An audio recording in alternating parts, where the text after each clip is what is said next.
ನಮಸ್ಕಾರ, ನಾನು ದಿವ್ಯಶ್ರೀ. ಆರೋಗ್ಯವೇ ಮಹಾಭಾಗ್ಯ ಅಂತ ಹೇಳ್ತೀವಿ. ಆದರೆ ಇವತ್ತಿನ ನಮ್ಮ ಜೀವನ ಶೈಲಿಯ ಪರಿಣಾಮ ಅನೇಕ ಅನಾರೋಗ್ಯ ಸಮಸ್ಯೆಯಿಂದ ಬಳಲ್ತಾ ಇರ್ತೀವಿ. ಅದೆಷ್ಟೋ ಸಂದರ್ಭದಲ್ಲಿ ನಾವು ಕೇಳ್ಕೊಳ್ತೀವಿ, ಯಾಕೆ ಈ ರೀತಿಯ ಅನಾರೋಗ್ಯ ಸಮಸ್ಯೆಯಿಂದ ನಾವು ಬಳಲ್ತಾ ಇದ್ದೀವಿ ಅಂತ.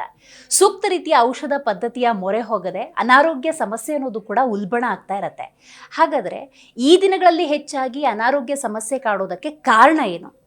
ಇದಕ್ಕೆ ಸೂಕ್ತ ರೀತಿಯ ಪರಿಹಾರವನ್ನು ಕಂಡುಕೊಳ್ಬೇಕು ಅನ್ನೋದಾದ್ರೆ ಯಾವುದಾದ್ರೂ ಒಂದು ಮಾರ್ಗ ಇದೆಯಾ? ಇದೆಲ್ಲದ್ರ ಬಗ್ಗೆ ತಿಳಿಸ್ಕೊಡೋದಕ್ಕೆ ಇವತ್ತು ನಮ್ಮ ಕಾರ್ಯಕ್ರಮದಲ್ಲಿ ಸಿದ್ಧ ಔಷಧಿಗಳ ತಜ್ಞರಾಗಿರುವಂತಹ ಡಾಕ್ಟರ್ ಸೆಂಥಿಲ್ ಕುಮಾರ್ ಅವರಿದ್ದಾರೆ. ಮೊದಲಿಗೆ ಅವರಿಗೆ ಸ್ವಾಗತವನ್ನು ಕೋರೋಣ. ಸರ್, ಕಾರ್ಯಕ್ರಮಕ್ಕೆ ಸ್ವಾಗತ. ನಮಸ್ಕಾರ. ಆರೋಗ್ಯ ಅಂದ್ರೆ ಭಾಗ್ಯ. ಖಂಡಿತ. ಆದರೆ ಇವತ್ತು ಜೀವನ ಶೈಲಿಯೋ ಅಥವಾ ಯಾವ ಕಾರಣಗಳಿಗೂ ಅನಾರೋಗ್ಯ ಸಮಸ್ಯೆ ಅನ್ನೋದು ಜಾಸ್ತಿ ಆಗ್ತಿದೆ. ಎಷ್ಟರ ಮಟ್ಟಿಗೆ ಅಂದರೆ ಆಸ್ಪತ್ರೆಗಳ ಸಂಖ್ಯೆ ಜಾಸ್ತಿ ಆಗಬೇಕಿದೆ. ಸೊ ಹಾಗಾಗಿ ನನಗೆ ಮೊದಲನೇದಾಗಿ ಕಾರ್ಯಕ್ರಮದಲ್ಲಿ ತಿಳಿಸ್ಕೊಡಿ, ಯಾಕೆ ಇಷ್ಟೊಂದು ಅನಾರೋಗ್ಯ ಸಮಸ್ಯೆಗಳಾಗ್ತಾ ಇದೆ? ಇಲ್ಲಮ್ಮ, ಅದ್ರ ಮೇಲೆ ಕರೆಕ್ಟಾಗಿ ಹೇಳಬೇಕಾದ್ರೆ ಅದು ಬಂದ್ಬಿಟ್ಟು 70% ಪ್ರಾಬ್ಲಮ್ ನಮ್ಮ ಮೇಲೇನೆ ಇದೆ. ಹೆಂಗಿದ್ರೆ ಒಳ್ಳೆ ಊಟ ಅದನ್ನ ಬಿಟ್ಬಿಟ್ಟು ಏನೋ ತಿನ್ನಕ್ಕೆ ಹೋಗೋದು. ಹೌದು, ಫಸ್ಟ್ ಥಿಂಗ್ ಆಯ್ತಾ. ಮನೆಯಲ್ಲಿ ಕೊಡೋದು ತಿನ್ನಲ್ಲ. ನಿಜ. ಎರಡನೇದು ಬಂದ್ಬಿಟ್ಟು ರುಚಿ ಇಲ್ಲ ಅವ್ರಿಗೆ. ಇವಾಗ ಹೊಟ್ಟೆ ಹಸುಕ್ ತಿನ್ನೋರು ಬೇರೆ, ರುಚಿಗೆ ತಿನ್ನೋರು ಬೇರೆ. ಇವಾಗ ರುಚಿಗೆ ತಿನ್ನೋರು ಜಾಸ್ತಿ ಆಗೋಗ್ಬಿಟ್ರು, ಹೊಟ್ಟೆ ಹಸುಕ್ ತಿನ್ನಲ್ಲ. ಆ ಕಾಲದಲ್ಲಿ ಏನ್ ಮಾಡ್ತಾರೆ, ಹೊಟ್ಟೆ ಹಸುಗೆ ಏನೋ ಒಂದು ಮನೇಲಿ ಇರುತ್ತೆ, ಏನೋ ಹಾಕೊಂಡು ತಿನ್ಬಿಟ್ಟು ಹೋಗ್ತಾ ಇರ್ತೀವಿ, ಸಂತೋಷವಾಗಿದ್ವಿ. ಅವಾಗ ಕಾಯಿಲೆ ಇಲ್ಲ. ಅವಾಗ ಇವಾಗ ಬಂದ್ಬಿಟ್ಟು ಫುಡ್ ಮೇಲೆ ಒಂದು. ಎರಡನೇದು ನೋಡ್ಬಿಟ್ಟು ಸ್ಟ್ರೆಸ್ ಅಂದ್ರೆ ಏನಿಲ್ದಿರೋ ವಿಷಯಕ್ಕೆ ಬಂದ್ಬಿಟ್ಟು ತಲೆ ಕೆಡ್ಸ್ಕೊಳ್ಳೋದು, ಯೋಚನೆಗಳು ಮಾಡೋದು, ಊಟ ಮಾಡಲ್ಲ, ಮೈನ್ ಆಗಿ ನೀರು ಕುಡಿಯಲ್ಲ. ಈಗೆಲ್ಲ ಇರೋವಾಗ ಏನಾಗುತ್ತೆ, ಮೈನರ್ ಡಿಸೀಸ್ ಸ್ಟಾರ್ಟ್ ಆಗುತ್ತೆ. ಫಸ್ಟ್ ಅದನ್ನ ಹಂಗೆ ಬಿಡ್ತಾರೆ, ಏನೋ ಒಂದು ಟ್ಯಾಬ್ಲೆಟ್ ಹಾಕೊಳ್ಳೋಣ ಮಾಡೋಣ ಅಂತ. ಇದು ಹೆಂಗಿಂದ ಬರುತ್ತೆ, ಏನಕ್ಕೋಸ್ಕರ ಬರುತ್ತೆ, ಇದು ಯಾರು ಯೋಚನೆ ಮಾಡ್ತಾ ಇಲ್ಲಮ್ಮ. ಇದನ್ನ ಬಂದ್ಬಿಟ್ಟು ಅವ್ರವರೇ ಯೋಚನೆ ಮಾಡಕ್ ಶುರು ಮಾಡಬೇಕು. ಇವಾಗ ಮನೆಯಲ್ಲಿ ಒಂದು ಇಡ್ಲಿ ಸಾಂಬಾರ್ ಇದೆ, ತಿನ್ಬಿಟ್ಟು ಬರಬೇಕು. ನನಗದು ಬೇಡ, ಆಚೆ ಬಂದ್ಬಿಟ್ಟು ಪಿಜ್ಜಾ ತಿಂತೀನಿ, ಬರ್ಗರ್ ತಿಂತೀನಿ ಅಂದ್ರೆ ಏನಾಗುತ್ತೆ? ಅದೆಲ್ಲ ತಿನ್ಬೋದು ಯಾವಾಗ ಒಂದ್ ದಿವಸ ಒಂದು ಟೇಸ್ಟ್ಗೋಸ್ಕರ, ಅಪರೂಪಕ್ಕೆ ನಡೆಯುತ್ತೆ. ಅಪರೂಪಕ್ಕೆ. ಇವಾಗ ಎಷ್ಟೋ ಜನ ಒಂದು ಫ್ಯಾಷನ್ ಆಗೋಯ್ತು ಅದು, ನಾನು ಮನೇಲಿ ಊಟ ಮಾಡಲ್ಲ, ಮನೇಲಿ ತಿಂಡಿ ತಿನ್ನಲ್ಲ, ಆಚೆ ಬಂದು ತಿಂತೀನಿ ಅಂತ. ಹಿಂಗಿರೋವಾಗ ಕಾಯಿಲೆಗಳೇ ಆಟೋಮೆಟಿಕ್ ಶುರು ಆಗುತ್ತಮ್ಮ. ನಾನು ಹೋಟೆಲ್ ಅವರು ಸರಿಯಾಗಿ ಮಾಡ್ತಾ ಇಲ್ಲ ಅಂತ ತಪ್ಪು ಹೇಳ್ತಾ ಇಲ್ಲ. ನಾನು ಮನೆ ಊಟ ಅನ್ನೋದು ಒಂದು ಕ್ಯಾರಿಂದ ಮಾಡ್ತಾರೆ, ಒಂದು ಪ್ರೀತಿಯಿಂದ ಕೊಡ್ತಾರೆ. ಅದನ್ನ ನಾವು ಟೇಸ್ಟ್ ಮಾಡಿ ತಿಂದ್ರೆ ಖಂಡಿತವಾಗಿ ಒಂಥರ ಮೈ ಆರೋಗ್ಯ ಫಸ್ಟ್ ಸ್ಟೆಪ್ ಕ್ಲಿಯರ್ ಆಗಿರುತ್ತೆ. ಅದನ್ನ ಮಿಸ್ ಮಾಡ್ತಾರೆ. ಅದನ್ನ ಮಿಸ್ ಮಾಡುವಾಗ ಈ ತರ ಪ್ರಾಬ್ಲಮ್ ಎಲ್ಲ ಫೇಸ್ ಮಾಡಬೇಕೇ ಆಗುತ್ತಮ್ಮ.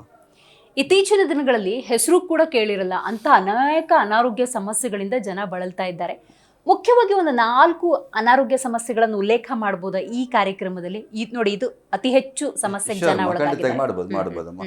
ಇವಾಗ ಏನಿಲ್ಲ, ಎಲ್ಲಿ ಮನೆಗಿಬ್ರು ಕಾಲು ನೋವು, ಕೈ ನೋವು, ಆರ್ಥೋ ಪ್ರಾಬ್ಲಮ್. ಹೌದು, ಆರ್ಥೋ ಪ್ರಾಬ್ಲಮ್ ಇದು ಏನಕ್ಕೆ ಬರುತ್ತೆ, ಇದನ್ನ ಫಸ್ಟ್ ತಿಳ್ಕೋಬೇಕು ಅವರು. ಫಸ್ಟ್ ಥಿಂಗ್ ಬಂದ್ಬಿಟ್ಟು ಆರ್ಥೋ ಪ್ರಾಬ್ಲಮ್ ಬರೋದು ಹೆಂಗ್ ಗೊತ್ತಮ್ಮ, ಬ್ಲಡ್ ಸರ್ಕ್ಯುಲೇಷನ್ ಮೈಯಲ್ಲಿ ಕಮ್ಮಿ ಆಗೋದ್ರಿಂದ. ನಾರ್ಮಲ್ ಸರ್ಕ್ಯುಲೇಷನ್ ಇರಬೇಕು, ಕಮ್ಮಿ ಆಗ್ತಾ ಇತ್ತು. ಏನ್ ರೀಸನ್? ನೀರು ಕುಡಿತಾ ಇಲ್ಲ. ಸಿಂಪಲ್, ನೀರು ಕುಡಿತಾ ಇಲ್ಲ. ಮ್ಯಾಕ್ಸಿಮಮ್ 1 ಲೀಟರ್ ನೀರು ಕುಡಿತಾ ಇಲ್ಲಮ್ಮ. ಈಗ ಲೇಡೀಸು ಸರಿ, ಗಂಡಸರು ಸರಿ. ಡೇ ಟೈಮ್ ಇಲ್ಲ. ಹೌದಮ್ಮ, ಅರ್ಧ ಲೀಟರ್ ಕ್ಯಾನಲ್ಲಿ ಎತ್ಕೊಂಡು ಹೋಗ್ತಾರಮ್ಮ ನೀರು, ಅದನ್ನ ವಾಪಸ್ ಅರ್ಧ ತಂದ್ಬಿಡ್ತಾರೆ ಮನೆಗೆ. 10 ಅವರ್ ಹೊರಗಿದ್ರೆ ಬರೀ ಅರ್ಧ ಲೀಟರ್. ಏನಾಗುತ್ತೆ, ಮಿನಿಮಮ್ ಬಂದ್ಬಿಟ್ಟು 5 ಲೀಟರ್ಸ್ ಮಿನಿಮಮ್ 5 ಲೀಟರ್ಸ್ ಕುಡಿಲೇಬೇಕು. ಮೈಯಲ್ಲಿ ನೀರು ಅಷ್ಟು ಕಾಯಿಲೆ ಇಲ್ಲಮ್ಮ. ಸಿಂಪಲ್. ಈ ಆರ್ಥೋ ಪ್ರಾಬ್ಲಮ್ ಎಲ್ಲ ಬರೋದು ಅದರಿಂದಾನೆಮ್ಮ. ನೀವು ಬೇಕಾದ್ರೆ ನೋಡಿ, ಒಂದು 5-6 ಲೀಟರ್ ನೀರು ಕುಡಿಯೋರಿಗೆ ಡೆಫಿನೆಟ್ ಆಗಿ ಆರ್ಥೋ ಪ್ರಾಬ್ಲಮ್ ಇರಲ್ಲಮ್ಮ.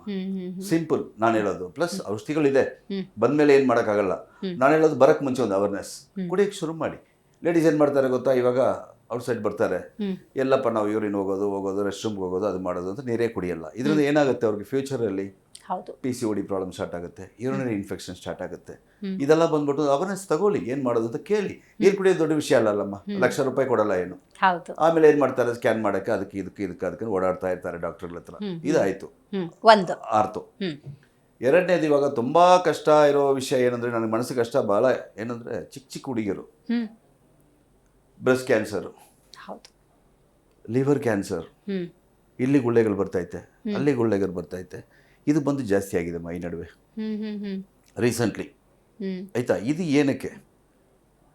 ಏನಕ್ಕೋಸ್ಕರ ಬರ್ತೈತೆ? ಬಿಗಿನಿಂಗ್ ಇಂದ ನಾನು ಇದಕ್ಕೆ ಫಸ್ಟ್ ಸ್ಟಾರ್ಟಿಂಗ್ ಇಂದ ಹೇಳ್ತಾ ಇದ್ದೀನಿ. ಮೈ ಬಂದ್ಬಿಟ್ಟು ತಂಪಿರಬೇಕು ಅಂದ್ರೆ ಮಜ್ಜಿಗೆ ಜಾಸ್ತಿ ಕುಡಿಬೇಕು, ಮೊಸರು ತಗೋಬೇಕು. ಯಾರು ಜಾಸ್ತಿನ ಇವಾಗ ಟೇಸ್ಟೇ ಗೊತ್ತಿಲ್ಲ, ಮೊಸರು ಮಜ್ಜಿಗೆ ತಿನ್ನಲ್ಲ. ಮೊಸರು ಕಂಪಲ್ಸರಿ ಇರಬೇಕಮ್ಮ ಮೈಯಲ್ಲಿ. ಮಜ್ಜಿಗೆ ಕುಡಿಬೇಕು, ವಾರಕ್ಕೆ 2 ದಿವಸ ಆದರೂ ಮೊಸರನ್ನ ಮಜ್ಜಿಗೆನ ತಿನ್ನಬೇಕು. ಮನೆಯಲ್ಲಿ ಮೆಣಸು, ಜೀರಿಗೆ ಎಲ್ಲ ಇದೆ, ಖಂಡಿತ. ಅದರಲ್ಲಿ ರಸ ಎಷ್ಟು ಜನ ರಸ ಕುಡಿ ತಿಂತಾರೆ ಇವಾಗ? ರಸಾಯನ ಮಾಡಿದ್ರೆ ಮನೇಲಿ ಊಟನೂ ಗಾಲಿ ಆಗಲ್ಲ, ರಸಾಯನ ಗಾಲಿ ಆಗಲ್ಲ, ಹೌದು. ಹಂಗಾಗಿದೆ. ಇದೆಲ್ಲ ಏನಕ್ಕೋಸ್ಕರ ಹೇಳ್ತೀನಿ ಅಂದರೆ, ಕ್ಯಾನ್ಸರ್ ಬಂದ್ಬಿಟ್ಟು ಕ್ಯಾನ್ಸರ್ ಬಿಗಿನಿಂಗ್ ಸ್ಟೇಜ್ ಏನು ಗೊತ್ತಮ್ಮ? ಅಲ್ಸರ್ಮ. ಓಕೆ. ಅಲ್ಸರ್ದು ಅಡ್ವಾನ್ಸೇ ಕ್ಯಾನ್ಸರ್ಮ. ಅಲ್ಸರ್ ನೀವು ಇವಾಗ ಒಂದು 2 ತಿಂಗಳು 3 ತಿಂಗಳಲ್ಲಿ ಸ್ವಲ್ಪ ನೋಡ್ಕೊಂಡು ಏನೋ ಸರಿ ಮಾಡಿಲ್ಲ ಅಂದರೆ ನಿಮ್ಮ ಮೈಯಲ್ಲಿ ಇಮ್ಯುನಿಟಿ ಪವರ್ ಕಮ್ಮಿ ಆದರೆ 90% ಚಾನ್ಸಸ್ ಆರ್ ದೇರ್ ಕ್ಯಾನ್ಸರ್ಗೆ. ಇನ್ನೊಂದು ವಿಷಯ ಏನಂದರೆ, ಇವಾಗ ಮೈಯಲ್ಲಿ ನವದ್ವಾರಗಳಿದೆ. ಹೌದು. ಆ ನವದ್ವಾರಗಳಲ್ಲಿ ಯಾವುದೋ ಒಂದು ದ್ವಾರದಲ್ಲಿ ಬ್ಲಡ್ ಬರೋಕ್ಕೆ ಶುರು ಆಗುತ್ತೆ. ಓಕೆ. ಸೂಚನೆ ಇದು. Beginning stage. ಇದನ್ನು ನೋಡಲ್ಲ ಯಾರು. ಇವಾಗ ಕೆಮ್ತಾರೆ, ಒಂಚೂರು ಬ್ಲಡ್ ಬರುತ್ತೆ, ಅದೇನೋ ಒಂದು ಟ್ಯಾಬ್ಲೆಟ್ ಹಾಕೊಳ್ತಾರೆ, ಮುಗೀತು. ಎರಡನೇದು ಮೋಷನ್ ಹೋಗುವಾಗ ಬರುತ್ತೆ. ಹೌದು. ಕೆಲವ್ರಿಗೆ ಯೂರಿನಲ್ಲಿ ಬರುತ್ತೆ, ಇದನ್ನು ಕೇರ್ ಮಾಡಲ್ಲ.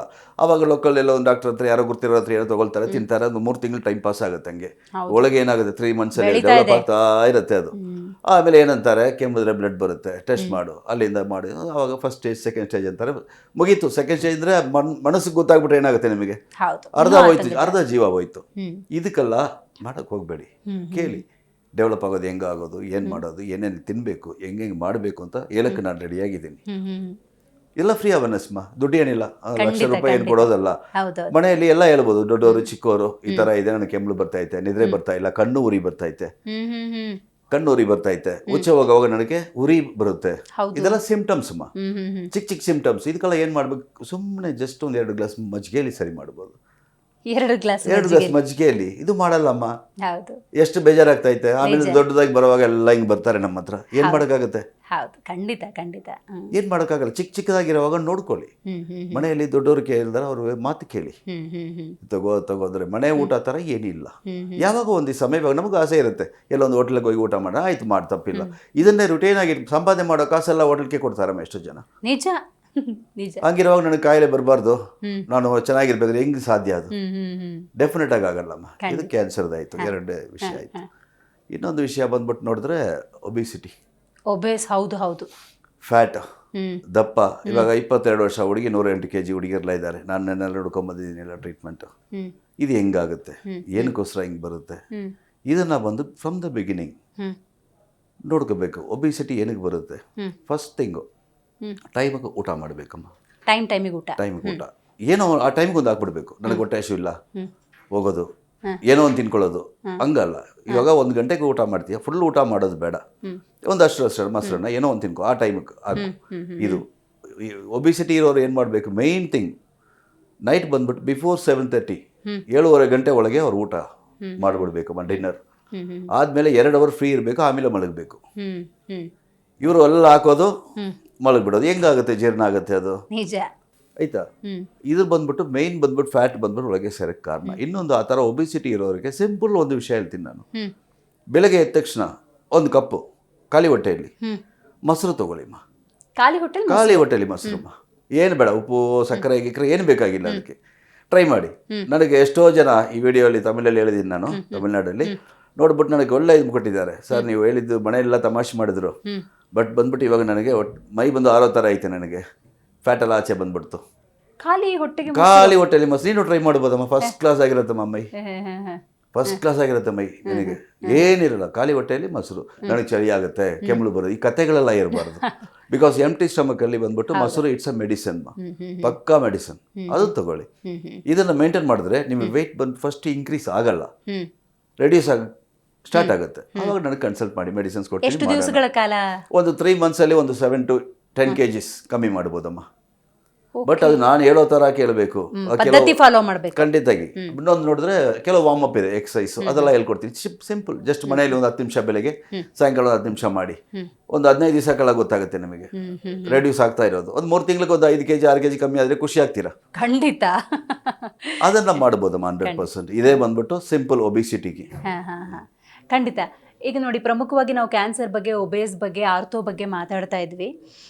ಕೆಲವ್ರು ಏನು ಮಾಡ್ತಾರೆ, ಇದಕ್ಕೆ ನನಗೆ ನೋವಿದೆ, ನನಗೆ ಈ ಥರ ಅನಾರೋಗ್ಯ ಸಮಸ್ಯೆ ಇದೆ ಅಂತ ಹೇಳಿ ಬೇರೆ ಬೇರೆ ಪದ್ಧತಿಯ ಔಷಧಗಳನ್ನು ಸ್ವೀಕಾರ ಮಾಡಿರ್ತಾರೆ.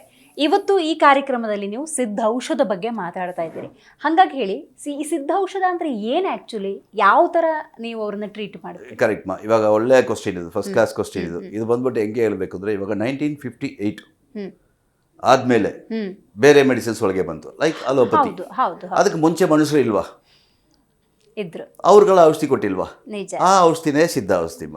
ಸಿದ್ಧ ಅನ್ನೋದು ಬಂದ್ಬಿಟ್ಟು ಹೆರ್ಬಲ್ಸ್ಮ, 100% ಹೆರ್ಬಲ್ಸ್. ಇವಾಗ ಹೆರ್ಬಲ್ಸ್ ಅಂದ್ರೆ ನಿಮಗೆ ಗೊತ್ತಿರಬೇಕು, ಕೊತ್ತಂಬರಿ ಸೊಪ್ಪು ಒಂದು ಕೆಲಸ ಮಾಡುತ್ತೆ, ಕರೋಬಿನ್ ಸೊಪ್ಪು ಒಂದು ಕೆಲಸ ಮಾಡುತ್ತೆ, ಪುದೀನ ಒಂದು ಕೆಲಸ ಮಾಡುತ್ತೆ, ಇದೆಲ್ಲ ಹೆರ್ಬಲ್ಸ್. ಈ ತರ ಒಂದೊಂದು ಹೆರ್ಬಲ್ಸ್ ಇದೆ. ಆ ಹೆರ್ಬಲ್ಸ್ ಅನ್ನ ಆ ಕಾಲದಲ್ಲಿ ಅದೇ ನಮ್ಮ ತಾತ ಅವ್ರ ಅಪ್ಪ ಎಲ್ಲ ಮಾಡಿದ್ರು, ಮಹಾರಾಜರ ಹತ್ರ ಎಲ್ಲ ಅವರಿಂದ ಅವರೆಲ್ಲ ಕೆಲವುದೆಲ್ಲ ಮಾಡ್ತಾ ಇದ್ರು. ಅದರಿಂದ ಎತ್ತಿ ಎಲ್ಲ ಕರೆಕ್ಟ್ ಮಾಡಿ ಪ್ಯೂರಿಟಿ ಮಾಡಿ ಕೊಡ್ತಾ ಇದೀವಿ, ರಾಜ ಔಷಧಿ ತರ. ಇವಾಗ ರಾಜ ಔಷಧಿ ಅಂದ್ರೆ ಏನಂದ್ರೆ, ಇವಾಗ ಕೆಲವು ಟ್ರೀಟ್ಮೆಂಟು ವರ್ಷ 5 ವರ್ಷ 4 ವರ್ಷ ಹಂಗೆಲ್ಲ ಇಲ್ಲಮ್ಮ, ಮ್ಯಾಕ್ಸಿಮಮ್ 3 months to 6 months. ಹೌದಾ? ಅದು ರಾಜ ಔಷಧಿ. ಯಾಕಂದ್ರೆ ರಾಜರ ಹತ್ರ ಹೋಗ್ಬಿಟ್ಟು ನಾವು 2 ವರ್ಷ 3 ವರ್ಷ ಟ್ರೀಟ್ಮೆಂಟ್ ಕೊಡೋಕ್ಕಾಗಲ್ಲ. ನಿಜ ನಿಜ. ಆಯ್ತಾ? ಅವ್ರಿಗೆ ಜಲ್ದಿ ಮಾಡಬೇಕು, ಅದಕ್ಕೆ ರಾಜ ಔಷಧಿ ಅಂತ ಜಲ್ದಿ ಕೊಟ್ಟು ಅದು ಮಾಡೋದು. ಅದು ನಾವು ಅದು ಕೊಟ್ಟದ್ಮೇಲೆ ಇವಾಗ ಸಿದ್ಧ ಬಂದ್ಬಿಟ್ಟು ಚೆನ್ನಾಗಿ ನಡೀತಾ ಐತೆ ಆಫ್ಟರ್ ಕೋವಿಡ್. ಮನೆಯಲ್ಲಿರುವಂತಹ ನಾವು ಅಡುಗೆಗೆ ಬಳಸುವ ವಸ್ತುಗಳೇ ಔಷಧಗಳು ಅಂತೀರಿ ನೀವು. ಮಸಾಲೆ ಡಬ್ಬದಲ್ಲಿ ಇರೋದೆಲ್ಲ ಔಷಧಿನಮ್ಮ. ಖಾಲಿ ಕಲ್ಲುಪ್ಪು ಔಷಧಿಮ್ಮ, ಹೌದು. ನಿಂಬೆಹಣ್ಣು ಔಷಧಿಮ್ಮ, ಆಯ್ತಾ? ನಿಂಬೆಹಣ್ಣು ಔಷಧಿ, ಜೀರಿಗೆ ಎಷ್ಟು ಒಳ್ಳೆ ಔಷಧಿ, ಅರ್ಶಿನದ ಪುಡಿ, ಹೌದು. ಇದೆಲ್ಲ ಬಂದ್ಬಿಟ್ಟು ನಾವು ಕೇರ್ ಮಾಡಲ್ಲ. ಏನೋ ಒಂದು ಆಯ್ತು ಅಂದ್ರೆ ಮನೇಲಿ ಏನೈತೆ ಅಂತ ನೋಡಲ್ಲ.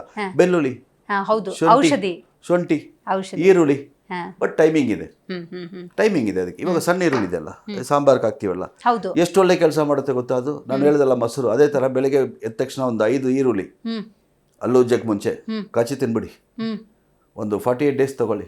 ಆಮೇಲೆ ನೋಡಿ ನೀವು ನನಗೆ ಫೋನ್ ಮಾಡಿ ಹೆಂಗಿದೆ ಮೈ ಅಂತ. ಎಷ್ಟೆಷ್ಟು ಅದ್ಭುತ ಕೆಲಸಗಳು ಮಾಡುತ್ತೆ ಗೊತ್ತಾ ಅದು. ಸಣ್ಣ ಈರುಳ್ಳಿ, ಸಣ್ಣ ಈರುಳ್ಳಿ, ಸಣ್ಣ ಈರುಳ್ಳಿ ಅಷ್ಟು ಕೆಲಸ ಮಾಡುತ್ತಮ್ಮ. ಹಾ, ಹಾಗಾದ್ರೆ ಹೇಳಿ, ಎಷ್ಟೋ ಜನ ಏನ್ ಮಾಡ್ತಾರೆ, ತನಗೊಂದು ಸಣ್ಣ ಜ್ವರ ಬಂತು, ಶೀತ ಬಂತು, ಮತ್ತೇನೋ ಸಮಸ್ಯೆ ಆಯ್ತು ಅಂತ ಡಾಕ್ಟರ್ ಹತ್ರ ಹೋಗಿ ಟ್ರೀಟ್ಮೆಂಟ್ ತಗೊಳ್ಳೋದು ಒಂದು ಉತ್ತಮ ಮಾರ್ಗ ಅನ್ಕೋಬಹುದು. ಕೆಲವು ಸೆಲ್ಫ್ ಡಾಕ್ಟರ್ಸ್ ಗೂಗಲ್ ಮಾಡ್ತಾರೆ, ಇಂಟರ್ನೆಟ್ ಅಲ್ಲಿ ಏನ್ ಬಂತು ಅದನ್ನೇ ಸೆಲ್ಫ್ ಮೆಡಿಕೇಶನ್ ಮಾಡ್ಕೊತಾರೆ. ಇದು ಎಷ್ಟು ಡೇಂಜರಸ್ ಅಂತ ಹೇಳಿ. 100% ಡೇಂಜರಸ್. ಇದು ಬಂದ್ಬಿಟ್ಟು ಇವಾಗ ಜಾಸ್ತಿ ಆಗಿದೆ. ಹೌದು, ಎಲ್ಲರೂ ಡಾಕ್ಟರ್ಸ್, ಎಲ್ಲ ಗೊತ್ತಿಲ್ಲ ಅಂದ್ರೆ ಇನ್ನೇನು ಡಾಕ್ಟ್ರು, ಪಕ್ಕದ ಮನೆ ಇರೋ ಡಾಕ್ಟ್ರು. ಹೌದು. ಯಾಕೆ ಒಬ್ಬನಾದ್ರು ಹೇಳೋದು, ಇದಂಗೆ ಮಾಡು, ಅದಂಗೆ ಮಾಡು, ನಾನು ಇದು ನೋಡಿದ್ದೀನಿ, ಅದು ನೋಡಿದ್ದೀನಿ. ಈ ಫೇಸ್ಬುಕ್ ಇದರಲ್ಲಿ ಅದರಲ್ಲಿ ಎಲ್ಲ ಬರೋರೆಲ್ಲ ಡಾಕ್ಟರ್ಸೇ, ನನಗೆ ನಿಜವಾಗಿ ಇದೆಲ್ಲ ಇಂಟ್ರೆಸ್ಟ್ ಇರಲಿಲ್ಲ. ಯಾಕಂದರೆ ಫೇಸ್ಬುಕ್ ನೋಡಿದ್ರೆ ಎಲ್ಲ ಅದಕ್ಕೆ ಇದು ಕೊಡ್ತೀನಿ, ಇದು ಕೊಡ್ತೀನಿ, 5 ದಿವಸದಲ್ಲಿ ಕೊಡ್ತೀನಿ, 10 ದಿವಸ ಏನಾಗಲ್ಲ ಕೆಲಸ. ಪ್ರೂಫ್ ಆಗಬೇಕು. ಇವಾಗ ನಾನು 22 ವರ್ಷ ಮಾಡ್ತಾ ಇದ್ದೀನಮ್ಮ. ಇವಾಗ ಅಲೋಪತಿಯಿಂದ ಹೇಳಬಾರ್ದು, ಸುಮ್ಮನೆ ಹೇಳ್ಬಾರ್ದು, ಅಲ್ಲಿ ಎಲ್ಲ ಹೋಗ್ಬಿಟ್ಟು ನಾವು ಬಂದಿದ್ದೀವಿ, ಸರಿ ಬಂದಿಲ್ಲ ಅಂತ. ಸೋರಿಯಾಸಿಸ್ ಪೇಷಂಟ್ನ ಕ್ಲಿಯರ್ ಮಾಡಿದ್ದೀನಿ, ಲಂಗ್ಸ್ ಪೇಷಂಟ್ನ ಸರಿ ಮಾಡಿದ್ದೀನಿ. 8 ವರ್ಷ 10 ವರ್ಷ ಆ ನೆಬ್ಲೈಸರ್ ಇಲ್ಲದೆ ಮಲಗಲ್ಲ ಅವರು ಅಂತ, ಅವ್ರಿಗೆಲ್ಲ 15 ದಿವಸದಲ್ಲಿ ಕ್ಲಿಯರ್ ಮಾಡಿಕೊಟ್ಟಿದ್ದೀವಿ. ಇದೆಲ್ಲ ಈ ಥರ ಒಳ್ಳೆ ಒಳ್ಳೆ ಔಷಧಿಗಳೆಲ್ಲ ಸಿದ್ಧ ಅಲ್ಲಿ ಐತಮ್ಮ. ಇದನ್ನು ಕೊಡೋ ಮೆಥಡು, ಕೊಡೋ ರೀತಿ, ಇದು ಮಾತ್ರ ಡಿಫ್ರೆಂಟ್, ಬೇರೆ ಏನಿಲ್ಲ. ಹಾಗಾದ್ರೆ ಹೇಳಿ, ಈಗ ಬಹಳಷ್ಟು ಜನ ಅನಾರೋಗ್ಯ ಸಮಸ್ಯೆಯಿಂದ ಬಳಲ್ತಾ ಇರ್ತಾರೆ. ಅವರು ಬೇರೆ ಮೆಡಿಸಿನ್ ಪದ್ಧತಿ ಒಳಗಿರ್ತಾರೆ, ಒಂದು 2 ವರ್ಷ ಟ್ರೀಟ್ಮೆಂಟಲ್ಲಿ ಇರ್ತಾರೆ ಅಂತಲೇ ಅನ್ಕೋಣ. ಈಗ ನಿಮ್ಮ ಹತ್ರ ಬಂದರು, ಸೊ ಅಲ್ಲಿಂದ ಸ್ಟಾರ್ಟ್ ಮಾಡ್ತೀರಾ? ರೂಟ್ ಕಾಸ್, ಬೇರಿಂದ ಸಮಸ್ಯೆನ ಸರಿ ಮಾಡಬೇಕಾ? ಯಾವ ಥರ ಟ್ರೀಟ್ಮೆಂಟ್? ಇಲ್ಲಮ್ಮ 100%. ಇವಾಗ ಒಂದು ಪೇಷಂಟ್ ನನ್ನ ಹತ್ರ ಬರ್ತಾರೆ, ಸರ್ ನನಗೆ 4 ವರ್ಷದಿಂದ ಈ ಪ್ರಾಬ್ಲಮ್ ಇದೆ, ನಾನು ಇಲ್ಲೆಲ್ಲ ಔಷಧಿ ತಗೊಂಡ್ಬಿಟ್ಟಿದ್ದಾರೆ, ಎಕ್ಸ್ಪೆರಿಮೆಂಟ್ಸ್ ಆಗ್ಬಿಟ್ಟಿದೆ ಬಾಡಿ ಮೇಲೆ. ನಾನು ಫಸ್ಟ್ ಏನು ಮಾಡ್ತೀನಿ, ಟೋಟಲ್ ಬಾಡಿ ಕ್ಲೀನ್ ಮಾಡ್ತೀನಿ. ಫಸ್ಟ್ ಮೆಡಿಸಿನ್, ಅದು ಕ್ಲೀನ್ ಮಾಡಿದ್ರೆ ಮಾತ್ರ ಮೆಡಿಸಿನ್ ಕೊಡೋದು ನಾನು. ಸೂಪರ್. ಅದು ಏನಾಗುತ್ತೆ, ಒಂದು 5-6 ಸತಿ ಭೇದಿ ಆಗುತ್ತೆ, ವಾಮಿಟು, ಫುಲ್ ಕ್ಲಿಯರ್ ಮಾಡುತ್ತೆ. ಕ್ಲೀನ್ ಮಾಡಿಬಿಟ್ಟು ನನ್ನ ಔಷಧಿ ಒಳಗೆ ಹೋದ ತಕ್ಷಣ ಕೆಲಸ ಮಾಡಬೇಕು. ಅದು ತಕ್ಕದಂಗೆ ಅವ್ರ ಬಾಡಿನ ಟ್ಯೂನ್ ಮಾಡ್ತೀನಿ. ಟ್ಯೂನ್ ಮಾಡಿಬಿಟ್ಟು ನಾನು ಕೊಡೋದು ಮೆಡಿಸಿನ್ ಫಸ್ಟ್ ಥಿಂಗ್. ಎರಡನೇದು, ಒಬ್ಬೊಬ್ರು ಕೇಳ್ತಾರೆ, ಸರ್ ನಾನು ಬೆಳಗ್ಗೆ ಆ ಔಷಧಿ ತಗೊಳ್ತೀನಿ, ಸಾಯಂಕಾಲ ನಿಮ್ಮ ಔಷಧಿ ತಗೋಬೋದಾ, ಈ ತರ ಪ್ರಶ್ನೆ ಕೇಳ್ತಾರೆ. ಇದು ಒಂದು ಮುಖ್ಯವಾದ ಪ್ರಾಬ್ಲಮ್ ಇದೆ. ಯಾಕಂದ್ರೆ ನಂಬಿಕೆ ಇರಲ್ಲ ಅವ್ರಿಗೆ. ಅದು ಸರಿ ಆದ್ರೆ ಸಂತೋಷ, ಇದು ಸರಿ ಆದ್ರೆ ಸಂತೋಷ, ಅದು ನಾನು ಹೇಳ್ತೀನಿ. ಇವಾಗ ಉಪ್ಪಿಟ್ಟು ತಿನ್ಬಿಟ್ಟು ವಾಮಿಟ್ ಬರುತ್ತಾ, ಪೊಂಗಲ್ ತಿನ್ಬಿಟ್ಟು ವಾಮಿಟ್ ಬರುತ್ತಾ ಅಂತ ಹೆಂಗ್ ಗೊತ್ತಾಗುತ್ತೆ? ನನಗೆ ಅಡ್ವಾಂಟೇಜ್ ಅದು. ಅದಕ್ಕೋಸ್ಕರ ಫಸ್ಟ್ ಬಾಡಿ ಕ್ಲೀನ್ ಮಾಡಿಬಿಡ್ತೀನಿ. ಒಳಗೆ ಇರೋ ಕಚಡ ಗಿಚಡ ಏನೆಲ್ಲ ತೊಗೊಂಡಿದೆಯಲ್ಲ ಆಚೆ ಬರಲಿ. ನಾನು ಮೆಡಿಸಿನ್ ಕೊಡುವಾಗ ನಿನ್ನ ಬಾಡಿ ಫ್ರೆಶ್ ಆಗಿರಬೇಕು. ಆವಾಗ ನನ್ನ ಮದ್ದು ಕೆಲಸ ಮಾಡ್ತಾ ಇಲ್ವಾ ಅಂತ ಗೊತ್ತಾಗುತ್ತೆ. ನಿಜ. ಆ ರೀತಿಯಲ್ಲಿ ನಾನು ಕೊಡ್ತಾ ಇರೋದು. ಸಿದ್ಧೌಷಧಿಗಳು ಅಥವಾ ಆಯುರ್ವೇದ, ಯುನಾನಿ, ಈ ಥರದ ಪದ್ಧತಿಗೆ ಇತ್ತೀಚೆಗೆ ಜನಗಳ ಆಕರ್ಷಿತರಾಗ್ತಾ ಇದ್ದಾರೆ. ಇಂಥ ಟ್ರೀಟ್ಮೆಂಟ್ ಅಂದಾಗ ವಿಶೇಷವಾಗಿ ಬೇಗ ಫಲ ಸಿಗಬೇಕು ಅಂತ ಜನ ಬಯಸ್ತಾರೆ. ನನ್ನ ತಪ್ಪು ಅಂತಲೂ ಏನು ಹೇಳಲ್ಲ. ಈಗ ಜ್ವರ ಬಂದ್ರೆ ಯಾವುದೋ ಒಂದು ಟ್ಯಾಬ್ಲೆಟ್ ಹಾಕೊಂಡ ತಕ್ಷಣ 1 hour ರಿಕವರ್ ಆಗಬೇಕು, ಆ ಥರದ ಮನೋಭಾವ ಇದೆ. ಬಟ್ ಈ ಸಿದ್ಧೌಷಧದಲ್ಲಿ ಹೆಂಗೆ ಸಮಯ ಎಷ್ಟು ಹಿಡಿಯುತ್ತೆ? ಖಂಡಿತವಾಗಿ ಇದು ಬಂದು ಹೆಂಗೆ ಗೊತ್ತಮ್ಮ, ಇವಾಗ ಒಂದು ಪ್ರಾಬ್ಲಮ್, ಲಂಗ್ ಇನ್ಫೆಕ್ಷನ್ ಇದೆ. ಇವಾಗ ಒಂದು ಎಕ್ಸಾಂಪಲ್ ಹೇಳ್ತೀನಿ, ನಾನು ಅದನ್ನ ಕ್ಲಿಯರ್ ಮಾಡಿಕೊಡ್ತೀನಿ. ಕ್ಲಿಯರ್ ಮಾಡಿಕೊಟ್ಟಿದ ಮೇಲೆ ಡೆಫಿನೆಟ್ ಆಗಿ ಒಂದು 10 ವರ್ಷಕ್ಕೆ ಬರಲ್ಲ ಅಂತೀನಿ ನಾನು. ನೀವು ಕೇಳ್ಬೋದು, ಲೈಫ್ ಲಾಂಗ್ ಯಾಕೆ ಕೊಡಲ್ಲ ನೀವು ಗ್ಯಾರಂಟಿ? 10 ವರ್ಷ ಯಾಕೆ? ಶಾಶ್ವತ ಪರಿಹಾರ ಬೇಕಲ್ಲ? ಇಲ್ಲ, ಶಾಶ್ವತ ಪರಿಹಾರ ಕೊಡಕ್ಕೆ ಆಗಲ್ಲಮ್ಮ. ಆ ಭಗವಂತದಿಂದನೂ ಆಗಲ್ಲ. ಯಾಕೆ ಗೊತ್ತಾ, ನಿಮಗೆ 25 ವರ್ಷ, ನೀವು ಸ್ಪೀಡಾಗಿರ್ತೀರಾ, 8 ಇಡ್ಲಿ ತಿಂತೀರಾ ನೀವು, 45 ವರ್ಷಕ್ಕೆ ಏನು ಮಾಡ್ತೀರಾ? 2 2 ಇಡ್ಲಿ. ಏನು ರೀಸನ್? ಏನು ರೀಸನ್? ಸೇರಲ್ಲ. ಇಮ್ಯುನಿಟಿ ಕಮ್ಮಿ ಆಗುತ್ತೆ. ಇಮ್ಯುನಿಟಿ ಕಮ್ಮಿ ಆಗುತ್ತೆ. ಹಂಗಿರುವಾಗ ಏನಾಗುತ್ತೆ, ನಿಮ್ದೆಲ್ಲನೇ ಚೇಂಜ್ ಆಗುತ್ತೆ.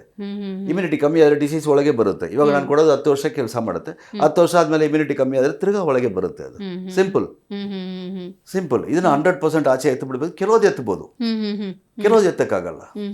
ಇವಾಗ ಕೆಲವು ಡಿಸೀಸ್ ಬರಬೇಕು ಮೈಗೆ. ಇವಾಗ ಚಳಿ, ತಲೆನೋವು, ಶೀತ, ಒಂದು 6 ತಿಂಗಳಿಗೆ ಒಂದ್ಸತಿ 2 ದಿವಸ ಜ್ವರ ಬರುತ್ತೆ, ಅದೆಲ್ಲ ಬರಬೇಕು ಮೈಗೆ. ಮೈಗೆ ಬರಲೇ ಇಲ್ಲ, ನನಗೆ ಬರಬಾರ್ದು ಅಂತ ಹೇಳೋಕ್ಕಾಗಲ್ಲ. ಅದೆಲ್ಲ ಬಂದ್ರೇನೆ ಮೈ ಬಂದ್ಬಿಟ್ಟು ಒಂದು ರೀಸೈಕಲ್ ಆಗುತ್ತೆ ಅದು. ಅಂದ್ರೆ ಆ ಅನಾರೋಗ್ಯ ಸಮಸ್ಯೆಗಳು ಕೂಡ ಇಮ್ಯುನಿಟಿ ಸ್ಟ್ರಾಂಗ್ ಮಾಡುತ್ತೆ, ಒಳಗಿರೋ ಕಲ್ಮಶ ಹೊರಗೆ. ಹೌದು. ಇವಾಗ ನನ್ನ ಮೆಥಡ್ ನೀವು ಕೇಳಿದ್ರಲ್ಲ, ನೀವು ಹೆಂಗೆ ಕೊಡ್ತೀರಾ ಅಂತ ಇದೆ. ಇವಾಗ ಒಂದು ಪೇಷಂಟ್ ನೋಡ್ತೀನಿ, ಅವ್ರು ಹೇಳ್ತಾರೆ ನಾನು ಆ ರಿಪೋರ್ಟ್ ಕೊಡ್ತೀನಿ, ಈ ರಿಪೋರ್ಟ್ ಕೊಡ್ತೀನಿ. ನಿನಗೇನು ಪ್ರಾಬ್ಲಮ್? ಈ ಥರ ಪ್ರಾಬ್ಲಮ್ ಏನಿಂದ ಬರ್ತೈತೆ? ಅದು ಇಮ್ಯುನಿಟಿ ಕಮ್ಮಿ ಆಗಿದೆ ಮೈಯಲ್ಲಿ. ಇವಾಗ 45 ವರ್ಷ ಒಬ್ಬರಿಗೆ ಅದು ಹೇಳ್ತಾರೆ. ಅವ್ರಿಗೆ ಏನು ಮಾಡ್ತೀನಿ, ಇಮ್ಯುನಿಟಿ ಬೂಸ್ಟ್ ಪ್ಲಸ್ ಮಾಡ್ತೀನಿ ಫಸ್ಟು. ಇಮ್ಯುನಿಟಿ ಪ್ಲಸ್ ಆಗಿದ್ರೆ ಏನಾಗುತ್ತೆ, ಆ ಕಾಯಿಲೆ ಇದು ಕಮ್ಮಿ ಆಗುತ್ತೆ. ನೆಕ್ಸ್ಟ್ ಮೆಡಿಸಿನ್ ಕೊಡ್ತೀನಿ, ಜಲ್ದಿ ಕೆಲಸ ಮಾಡುತ್ತೆ. ಸಿಂಪಲ್ ಇದೇ ಫಾರ್ಮುಲಾ ನಾನು ಕೊಡ್ತಾ ಇರೋದು. ಹಾಗಾದ್ರೆ ಕೆಲವೊಂದು ಇವತ್ತಿವರೆಗೂ ಕೂಡ ನೀವಾಗಲೇ ಹೇಳ್ದಂಗೆ ಫೇಸ್ಬುಕ್ಕು, ಇನ್ಸ್ಟಾ, ಇಲ್ಲೆಲ್ಲರೂ ಕೂಡ ಕೆಲವೊಂದು ವಿಡಿಯೋಗಳನ್ನು ಹಾಕಿರೋದ್ರಿಂದಾಗಿ ಮಿಸ್ಲೀಡ್ ಆಗ್ತಾ ಇದೆ ಕೆಲವೊಂದು ಇನ್ಫಾರ್ಮೇಷನ್. ಈಗ ಒಂದು ಬಾಳೆಹಣ್ಣನ್ನು ಯಾವಾಗ ತಿನ್ನಬೇಕು ಅಂತ ಗೊತ್ತಿಲ್ಲ, ಒಂದು ಆ್ಯಪಲ್ನ ಯಾವಾಗ ತಿನ್ನಬೇಕು ಅಂತ ಗೊತ್ತಿಲ್ಲ. ಈಗ ಮೊಸರು ಅಂದಾಗ ಖಾಲಿ ಅಂದಾಗ ನನಗೂ ಆಶ್ಚರ್ಯ ಆಯಿತು. 6:30 ನಂತರ ಮೊಸರನ್ನ ತಗೊಳ್ಳೇಬಾರ್ದು ಅಂತಾರೆ ಸಾಯಂಕಾಲ. ಈ ಥರದ್ದು ಕೆಲವೊಂದು ಮೆಥಡಾಲಜಿನೇ ಗೊತ್ತಿಲ್ಲ. ಹಾಗಾಗಿ ಒಂದು ಒಳ್ಳೆ ಊಟವನ್ನು 3 ಹೊತ್ತು ತಿನ್ನಬೇಕು ಅಂದರೆ ಪದ್ಧತಿ ತಿಳಿಸ್ಕೊಡ್ಬೋದಾ? ಇದನ್ನು ಈಗ ತಿನ್ಬೋದು. ಈಗ ಊಟ ಆದಮೇಲೆ ಯಾವ ಹಣ್ಣು ತಿನ್ನಬೇಕು, ಊಟಕ್ಕೆ ಮುಂಚೆ ಯಾವುದನ್ನು ತಿಂದರೆ ಸೂಕ್ತ, ಈ ಥರದ್ದು ಹೇಳ್ಬೋದಮ್ಮ. ಇವಾಗ ಖಾಲಿ ಹೊಟ್ಟೆಯಲ್ಲಿ ಬೆಳಗ್ಗೆ ಎದ್ದ ತಕ್ಷಣ ನೀವು ತಿನ್ನಬೇಕು, ಒಂದು ಹಣ್ಣು ತಿನ್ನಬೇಕು ಅಂತ ಆಸೆ ಬಿದ್ದರೆ ನಾನು ರೆಕಮೆಂಡ್ ಮಾಡೋದು ನಿಂಬೆಹಣ್ಣು. ಸೂಪರ್. ನಿಂಬೆಹಣ್ಣು ಎಂಟಿ ಸ್ಟಮಕಲ್ಲಿ ತೆಗೆದು ನೋಡಮ್ಮ. ಅದು ಒಂದು ತಿಂಗಳಕ್ಕೂ ಎಂಟಿ ಸ್ಟಮಕಲ್ಲಿ ಹೆಂಗಿದೆ ಅಂತ ತೆಗೆದು ನೋಡು. ಇವಾಗ ನಾನು ನಿಮಗೆ ಮೊಸರು ಹೇಳಿದೆ, ಸಣ್ಣ ಉರುಳಿ ಹೇಳಿದೆ, ನಿಂಬೆಹಣ್ಣು ಹೇಳ್ತಾ ಇದ್ದೀನಿ. ಇವೇನು ಹುಚ್ಚರ ಇವರು ಯಾವ್ದನ್ನ ತೆಗಿಯೋದು ಅಂತ ಕನ್ಫ್ಯೂಸ್ ಆಗ್ತೀರಾ. ಅದಕ್ಕೆ ಏನಂತೀನಿ, ಸೀಸನ್ ಒಂದು 48 ಡೇಸ್ ಮೊಸರು, 48 ಡೇಸ್ ನಿಂಬೆಹಣ್ಣು, ಒಂದು 48 ಡೇಸ್ ಸಣ್ಣ ಈರುಳ್ಳಿ, ಒಂದು 48 ಡೇಸ್ ಜೇನುತುಪ್ಪ, ಇದೆಲ್ಲ ತಗೊಂಡ್ರೆ ಮೈಯಲ್ಲಿ ಇಮ್ಯುನಿಟಿ ಸರಿಯಾಗಿರುತ್ತೆ. ವಯಸ್ಕೊಳಲ್ಲ, ಬ್ರಿಸ್ಕ್ ಆಗಿರ್ತೀರಾ. ಈಗ ಲೆಮನ್ ಅಂದ್ರೂ ಕೂಡ ಡೈರೆಕ್ಟ್ ಒಂದು ಬಿಸಿನೀರಿಗೆ ಹಾಕೊಂಡು ಇಲ್ಲ, ನಥಿಂಗ್ ಒಂದು ಗ್ಲಾಸ್ ತಗೊಳ್ಳಿ, ಒಂದು ನಿಂಬೆಹಣ್ಣು ಹಿಂಡ್ಕೊಳ್ಳಿ, ಬೀಜ ಸಮೇತ, ಸ್ವಾಲೋ, ಫಿನಿಶ್. ನೋಡಿ, ಒಂದು ವಾರ ತೆಗೆದು ನೋಡಿ, ಆಮೇಲೆ ಹೇಳಿ ನನ್ನ ಹತ್ರ. ಯಾವ ಥರ ಪ್ರಾಬ್ಲಮ್ ಇರಲ್ಲಮ್ಮ. ಇನ್ನರ್ ಆರ್ಗನ್ಸ್ ಇದೆಲ್ಲ ಅಷ್ಟು ಕೆಲಸ ಮಾಡ್ಬಿಟ್ಟು ಕಂಟಿನ್ಯೂ ತಗೋಬಾರ್ದು. ಏಕ್ದಮ್ ಆ ಪದ್ಧತಿಗೆ ಹೋದ್ರೆ ಏನು ವ್ಯತ್ಯಾಸಗಳು? 100% ಏನಾಗಲ್ಲ. ಒಂದ್ ದಿವಸ ಒಂಥರ ಇರುತ್ತೆ. ಈಗ ಸಣ್ಣ ಈರುಳ್ಳಿ ಸಡನ್ ತಿನ್ನಕ್ಕಾಗಲ್ಲ, ನೀವು ಕಚ್ಚಿದ್ರೆ ಮೂಳೆಗೆ ತಲೆಗೆ ಹೋಗುತ್ತೆ ಖಾರ. ಒಂದು 4 ದಿವಸ ಆದ್ಮೇಲೆ ಆಗುತ್ತೆ ಪಕ್ಕ. ಆಮೇಲೆ ಏನೆಲ್ಲ ಕೆಲಸ ಮಾಡುತ್ತೆ ಅಂತ ಗೊತ್ತಾಗುತ್ತೆ ನಿಮಗೆ. ಹೊಟ್ಟೆ ಹಸಿವು ಆಗುತ್ತೆ, ಮೈ ಚೆನ್ನಾಗಿರುತ್ತೆ, ಮೋಷನ್ ಫ್ರೀ ಆಗಿ ಹೋಗುತ್ತೆ, ನಿದ್ರೆ ಚೆನ್ನಾಗಿರುತ್ತೆ, ಬ್ಲಡ್ ಸರ್ಕ್ಯುಲೇಷನ್ ಸರಿಯಾಗಿರುತ್ತೆ. ಸುಮ್ಮನೆ ಚಿಕ್ಕ ಕೆಲಸ ಮಾಡೋದಲ್ಲ, ಅದಲ್ಲ ಒಳ್ಳೆ ಕೆಲಸ ಮಾಡೋದು. ಹಾಗಾದ್ರೆ ಇನ್ನೊಂದಷ್ಟು ಡೌಟ್ಸ್ ಇದೆ, ಅದನ್ನು ಕೇಳ್ತಾ ಹೋಗ್ತೀನಿ. ಹೌದು, ಇನ್ನೊಂದು ಹಣ್ಣು ಕೇಳಿದ್ರೆ ನೀವು, ಬಾಳೆಹಣ್ಣು ಖಾಲಿ ಹೊಟ್ಟೆಯಲ್ಲಿ ತಿನ್ನಬಾರ್ದು. ಖಾಲಿ ಹೊಟ್ಟೆಲಿ ಬಾಳೆಹಣ್ಣು ತಿನ್ನಬಾರ್ದು. ಇವಾಗ ಒಂದು ಊಟ ಆದ್ಮೇಲೆ ಸ್ವಲ್ಪ ತಿಂದ್ರೆ ಡೈಜೆಷನ್ಗೆ ಹೆಲ್ಪ್ ಆಗುತ್ತೆ ಅದು. ಅದೇ ತರ ಇವಾಗ ಮಧ್ಯಾಹ್ನ 3-4 ಗಂಟೆ, 3 o'clock 4 o'clock ಆಪಿಲ್, ದಾಳಿಂಬೆ ಹಣ್ಣು, ಆರೆಂಜ್, ಈ ತರ ಹಣ್ಣುಗಳು ತಿನ್ಬೋದು. ಸ್ಟಮಕ್ ಬಂದು ಸ್ವಲ್ಪ ಖಾಲಿ ಇರುತ್ತೆ. ಇವಾಗ ಊಟ ಆಗಿ ಒಂದು 2 ವಾರದಾದ್ಮೇಲೆ ಅದನ್ನ ತಗೋಬಹುದು. ಸ್ನ್ಯಾಕ್ಸ್ ತಗೊಳ್ತೀವಲ್ಲ ಆ ಥರ ತಗೋಬಹುದು. ನೈಟಲ್ಲಿ ಬಾಳೆಹಣ್ಣು ತಗೋಬಹುದು ಊಟ ಆದ್ಮೇಲೆ. ಖಾಲಿ ಹೊಟ್ಟೆಯಲ್ಲಿ ತಗೋಬಾರ್ದು. ಖಾಲಿ ಹೊಟ್ಟೆಲಿ ಯಾವತ್ತು ಬನಾನ ತಗೋಬಾರ್ದು. ಬನಾನ ಬೇಕಾಗಿಲ್ಲ. ನೀರು ಕುಡಿಬೇಕು ಅನ್ನೋದು ಎಲ್ರಿಗೂ ಗೊತ್ತು. ಯಾವ ಪ್ರಮಾಣದಲ್ಲಿ ತಗೋಬೇಕು, ಯಾವಾಗ ತಗೋಬೇಕು ಅಂತ ಗೊತ್ತಿಲ್ಲ. ಕೆಲವೊಂದು ಕಡೆ ಮಾಹಿತಿ ನಾವು ನೋಡ್ತೀವಿ, ಊಟಕ್ಕೆ ಮುಂಚೆ, ಊಟದ ನಂತರ ನೀರನ್ನು ಇಮಿಡಿಯೇಟ್ ತಗೋಬಾರ್ದು ಅನ್ನೋದಿದೆ. ಬಟ್ ನೀವು ಅಕ್ಯುರೇಟ್ ಆಗಿ ಹೇಳಿ, ನೀರನ್ನು ಹೇಗೆ ತಗೋಬೇಕು? ಎಕ್ಸಾಕ್ಟ್ ಆಗಿ ಹೇಳ್ತೀನಿ. ಆದರೆ ಜಾಸ್ತಿ ಜನ ಹುಚ್ಚ ಹಿಂಗೆ ಮಾತಾಡ್ತಾನೆ ಅಂತ ಹೇಳ್ತಾರೆ. ಆದರೆ ಎಕ್ಸಾಕ್ಟ್ ನಾನು ಹೇಳೋದು ನಿಜ. ಇವಾಗ 1 ಲೀಟ್ರ್ ನೀರು ಇಟ್ಕೊಳ್ಳಿ. 1 ಲೀಟ್ರು ಒಂದು 250 ml ಕುಡಿದು ಬಿಡಿ. ಬ್ರೇಕ್ಫಾಸ್ಟ್ ತಗೊಳ್ಳಿ. ತೆಗಿತಾ ಒಂದು 250 ml. ಹೌದಾ? 250 ml ಮುಗಿಯೋದೊಳಗೆ 1 ಲೀಟ್ರ್ ಗಾಳಿ ಮಾಡಿ. ಬ್ರೇಕ್ಫಾಸ್ಟ್ ಇರುತ್ತೆ, ನೀರು ಒಳಗೆ ಇರುತ್ತೆ. ಫುಡ್ ಬಂದು ಫ್ಲೋಟ್ ಆಗಬೇಕು ಹೊಟ್ಟೆಯಲ್ಲಿ. ಕಾಂಕ್ರೀಟ್ ಹಾಕ್ದಂಗೆ ಹಾಕಬಾರ್ದು, ತುಂಬಿಸಬಾರ್ದು, ಫ್ಲೋಟ್ ಆಗಬೇಕು. ಹಿಂಗೆ ಟ್ರೈ ಮಾಡಿ ಒಂದು ವಾರ 10 ದಿವಸಕ್ಕೆ. ಇದೇ ಥರ ಬೆಳಗ್ಗೆ 1 ಲೀಟ್ರ್ ಆಯಿತಾ, ಮಧ್ಯಾಹ್ನ ಊಟ ಟೈಮಲ್ಲಿ ಇದೇ ಫಾಲೋ ಮಾಡಿ. 1 ಲೀಟ್ರ್ ಆಯಿತಾ, ನೈಟ್ ಡಿನ್ನರ್ಗೆ ಫಾಲೋ ಮಾಡಿ. 3 ಲೀಟ್ರ್ ಆಯಿತಾ, ಇನ್ ಬಿಟ್ವೀನ್ 1 ಲೀಟ್ರ್ ತಗೊಳ್ಳಿ. ಫಸ್ಟ್ ಕ್ಲಾಸ್ ಆಗಿರುತ್ತೆ ಮೈ. ಸಿಂಪಲ್ ನೀರೇ ಕುಡಿಯಲ್ಲ ಅಂತಾರೆ, ಇಕ್ಬಿಟ್ಟು ಹಂಗೆ ಹೋಗ್ತಾರೆ, ಕೈ ತೊಳ್ಕೊಂಡು ಹೋಗ್ತಾ ಇರ್ತಾರೆ. ಏನು ಅವ್ರಿಗೆ ಲಾಭ ಅಂತ ನನಗೆ ಅರ್ಥ ಆಗ್ತಾ ಇಲ್ಲ. ನಿಜ ನಿಜ ನಿಜ. ಅಲ್ಲಿ ಎಷ್ಟೋ ಹತ್ರ ಹೋಗಿದೆ ನೋಡ್ತೀನಿ, ನನಗೇನಪ್ಪ ನೀರೇ ಕುಡಿತಾ ಇಲ್ಲ, ಅರ್ಧ ಗ್ಲಾಸ್ ನೀರು ಕುಡಿದ್ಬಿಟ್ಟು ಊಟ ಮಾಡಿಬಿಟ್ರು. ನಾನು 1 ಲೀಟ್ರ್ ನೀರು ಕುಡಿತೀನಿ ಊಟ ಮಾಡುವಾಗ. ಆದರೆ ಏನಂತಾರೆ ಕೆಲವರು, ತಿನ್ನೋವಾಗ ಮುಂಚೆ ಊಟ ಮಾಡಬಾರ್ದು ಅಂತ ಅವ್ರು ಯಾರೋ ಹೇಳಿದ್ರು, ತಿಂದಮೇಲೆ ನೀರು ಕುಡಿಬಾರ್ದು ಅಂತ ಇವ್ರು ಹೇಳಿದ್ರು, ಹೌದು, ತಿಂತ ನೀರು ಕುಡಿಬಾರ್ದು ಅಂತ ಅವ್ರು ಹೇಳಿದ್ರು. ನನಗೇನು ಅರ್ಥ ಆಗ್ತಾ ಇಲ್ಲ. ಎಲ್ಲರೂ ಕನ್ಫ್ಯೂಸ್ ಆಗಿದ್ದಾರೆ ಈಗ. ಏನು ಗೊತ್ತಿಲ್ಲಮ್ಮ ನನಗೆ. ನಾನು 27 ನನಗೆ ಗೊತ್ತಾಗಿ 28-30 ವರ್ಷದಿಂದ ನನಗೆ ಫಾಲೋ ಮಾಡ್ತಾ ಇದ್ದೀನಿ ನಮ್ಮ. ಹಾಗಾದ್ರೆ ಹೇಳಿ, ವ್ಯಕ್ತಿಯಿಂದ ವ್ಯಕ್ತಿಗೆ, ಪರ್ಸನ್ ಟು ಪರ್ಸನ್ ಇದು ಡಿಫ್ರೆಂಟ್ ಆಗುತ್ತಾ? ಖಂಡಿತ ಆಗುತ್ತಮ್ಮ, ಖಂಡಿತ. ಸ್ವಲ್ಪ ವೇರಿಯೇಷನ್ ಇರುತ್ತೆ. ಒಬ್ರಿಗೆ ಕೋಲ್ಡ್ ಬಾಡಿ ಇರುತ್ತೆ, ಒಬ್ಬ ದಪ್ಪ ಇರ್ತಾರೆ, ಒಬ್ಬ ತುಂಬ ಸಣ್ಣ ಇರ್ತಾರೆ, ಒಬ್ರು ಅದು ತಕ್ಕಂಗೆ ಮಾಡ್ಬೋದು, ತೊಂದರೆ ಇಲ್ಲ. ಸ್ವಲ್ಪ ಕಮ್ಮಿ ಜಾಸ್ತಿ ಮಾಡ್ಕೊಳ್ಬೋದು. ನೀರು ಬಂದ್ಬಿಟ್ಟು ಏನು ದೊಡ್ಡ ವಿಷಯ ಏನು ಮಾಡಲ್ಲಮ್ಮ, ಒಳ್ಳೆ ಕೆಲಸದ ಮಾಡುತ್ತೆ. ಮೈಯಲ್ಲಿ ಎಷ್ಟು ನೀರು ಇದೆಯೋ ಅಷ್ಟು ಒಳ್ಳೇದಮ್ಮ. ಇಮ್ಯುನಿಟಿ ಸ್ಟ್ರಾಂಗ್ ಆಗಿರಬೇಕು ಅನ್ನೋದಾದ್ರೆ, ಒಂದು ಪುಟ್ಟ ಮಗುವಿನಿಂದ ಹಿಡಿದು ವಯಸ್ಸಾದ ವೃದ್ಧರವರೆಗೂ ಕೂಡ ಆ ಇಮ್ಯುನಿಟಿ ಅನ್ನೋದೇ ಬೇಕು. ಯಾಕಂದ್ರೆ ಕೊರೋನಾ ಸರಿಯಾಗಿ ಪಾಠ ಕಲಿಸಿದೆ ನಮಗೆ. ಹಾಗಾಗಿ ಒಂದು ಇಮ್ಯುನಿಟಿ ಬೂಸ್ಟರ್ ತರ ಒಂದು ಒಳ್ಳೆ ಪದ್ಧತಿಯನ್ನು ಹೇಳೋದಾದ್ರೆ ಆಹಾರದಲ್ಲಿ ಯಾವ್ದನ್ನ ಸೂಚಿಸ್ತೀರಿ ನೀವು? ಖಂಡಿತ ಅಮ್ಮ. ಇವಾಗ ನೀವು ಮಗು ಅಂತ ಹೇಳಿದ್ರಲ್ಲ, ಮಗುಗೆ ಬಂದ್ಬಿಟ್ಟು ಇಮ್ಯುನಿಟಿ ಬೇಕಾಗಿಲ್ಲಮ್ಮ. ಬಿಕಾಸ್ ಅಡಲ್ಟ್ಗಿಂತ ತಾಕತ್ತಾಗಿರುತ್ತೆ ಚಿಕ್ಕ ಮಗು, ಹುಟ್ಟೋ ಮಗು. ಅರ್ಥ ಆಯ್ತಾ? ಅದು ಅಕಸ್ಮಾತ್ ತಾಕತ್ತಿಲ್ಲ, ಇಮ್ಯುನಿಟಿ ಅದಕ್ಕಿಲ್ಲ ಅಂದರೆ ನಾನು ತಪ್ಪು ಹೇಳೋದು ಪೇರೆಂಟ್ಸ್ನ. ಸಿಂಪಲ್. ಆ ಮಗು ಏನು ಮಾಡುತ್ತೆ ಪಾಪ, ಒಂದು 6 ತಿಂಗಳು 7 ತಿಂಗಳು ಹೊಟ್ಟೆಯಲ್ಲಿ ಇರೋವಾಗ ಒಂದು ಒಳ್ಳೆ ಡಾಕ್ಟರ್ ನೋಡಿ ಏನೇನು ತಗೋಬೇಕು, ಏನೇನು ಮಾಡಬೇಕು, ಹೆಂಗಿರಬೇಕು, ನನಗೆ ಹೆಲ್ತಿ ಮಗು ಬೇಕು, ಇದೆಲ್ಲ ಕೇಳಬೇಕು. ಅವ್ರು ಕೊಡ್ತಾರೆ, ಈ ಫ್ರೂಟ್ಸ್ ಈ ಟೈಮಲ್ಲಿ ತೊಗೊಳ್ಳಿ, ಹಿಂಗೆ ತೊಗೊಳ್ಳಿ, ಹಿಂಗೆ ಮಾಡಿ, ನಿಮಗೆಲ್ಲ ಆರಾಮಾಗಿರುತ್ತೆ, ಒಳ್ಳೆ ಮಗು ಹುಟ್ಟುತ್ತೆ ಅಂತ. ಈ ನಡುವೆ ಹಂಗಲ್ಲ ಅಲ್ಲಮ್ಮ. ಹಾಸ್ಪಿಟ್ಲಿಂದ ಬರ್ತಾರೆ, ಮಗುಗೊಂದು ಬ್ಯಾಗ್ ಕೊಡ್ತಾರೆ ಮೆಡಿಸನು, ತಾಯಿಗೊಂದು ಬ್ಯಾಗ್ ಕೊಡ್ತಾರೆ ಮೆಡಿಸನ್. ಎಷ್ಟು ಇದಾಗಿರ್ತೈತೆ ನೋಡಿ. ಇದು ಯಾರ ಕಾರಣ? ಪ್ಯಾರೆಂಟ್ಸ್. ಅದು ಇಮ್ಯುನಿಟಿಗೆ ಅವರೇ. ಇವಾಗ ಹತ್ತಿ ಹಣ್ಣಿದೆ, ಖಜೂರ ಇದೆ, ಬಾದಾಮಿ ಇದೆ, ಯಾವ ಟೈಮಲ್ಲಿ ಹೆಂಗೆ ತೊಗೋಬೇಕು. ಇವಾಗ 6-7 ತಿಂಗಳಾದ್ಮೇಲೆ ಅವ್ರಿಗೆ ವಾಮಿಟಿಂಗ್ ಸೆನ್ಸೇಷನ್ ಜಾಸ್ತಿ ಇರುತ್ತೆ. ಹೌದು. ಅದಕ್ಕೆ ತಕ್ಕಂಗೆ ಏನು ಮಾಡಬೇಕು? ಆಮ್ಲ, ಅದು ವಾಮಿಟ್ ಬರಲ್ಲ. ನಿಂಬೆಹಣ್ಣು ಸ್ವಲ್ಪ ಹಿಂಡ್ಕೋ. ಇವರು ಪ್ರೆಗ್ನೆಂಟ್ ಆಗಿಬಿಟ್ರೆ ದಿಗ್ಲಿ ಇವ್ರಿಗೆ, ನಿಂಬೆಹಣ್ಣು ತಿನ್ನಬಾರ್ದು, ಅದು ತಿನ್ನಬಾರ್ದು, ಇವು ತಿನ್ನಬಾರ್ದು, ಅವ್ರು ಹೇಳ್ಬಿಟ್ರು, ಇವ್ರು ಏನೋ ಮಾಡೋಕ್ಕಾಗುತ್ತೆ. ಖಂಡಿತ. ಊಟದ ಸಮಯಗಳು ಹೇಳಿ ಸರ್. ಈಗ ಸಮಯದ ಬಗ್ಗೆ ಕೂಡ ಒಂದಷ್ಟು ಚರ್ಚೆಗಳಾಗ್ತಾ ಇದೆ. ಬೆಳಗ್ಗೆ ತಿಂಡಿ ಅಂದರೆ ಇಷ್ಟೊತ್ತಿಗೆ ತಿಂದರೆ ಸೂಕ್ತ, ಮಧ್ಯಾಹ್ನ ಊಟ ಅಂದರೆ ಇಷ್ಟೊತ್ತಿಗೆ ಸೂಕ್ತ, ರಾತ್ರಿ ಊಟ ಇಷ್ಟೊತ್ತಿದ್ರೆ ಸೂಕ್ತ, ಟೈಮಿಂಗ್ಸ್? ಇವಾಗ ಬೆಳಗ್ಗೆ ಎದ್ದೇಳ್ತೀಯಮ್ಮ, ಬೆಳಗ್ಗೆ ಎದ್ದ ತಕ್ಷಣ ಒಂದು 8 to 10 hours ಖಾಲಿಯಾಗಿರುತ್ತೆ ಹೊಟ್ಟೆ. ಒಬ್ಬೊಬ್ರು ಕಾಫಿ ಟೀ ಹಾರ್ಲಿಕ್ಸ್ ಕುಡಿತಾರೆ, ಡೈರೆಕ್ಟ್ ಇಲ್ಲ ಕುಡಿತಾರೆ ಬೆಳಗ್ಗೆ. ಅದು ಆ ಅಭ್ಯಾಸ ಇದ್ರೆ ಸ್ವಲ್ಪ ತಡ್ಕೋಬಹುದು. ಅಕಸ್ಮಾತ್ ನಾನು ಕಾಫಿ ಟೀ ಕುಡಿಯಲ್ಲ ಅಂತ ಅವ್ರು ಏನು ಮಾಡಬೇಕು ಅಂದರೆ 8:30 ಒಳಗೆ ಬೆಳಗ್ಗೆ ಏನೋ ಒಂದು ತಿನ್ಬಿಡ್ಬೇಕಮ್ಮ, ಬಿಫೋರ್ 8:30.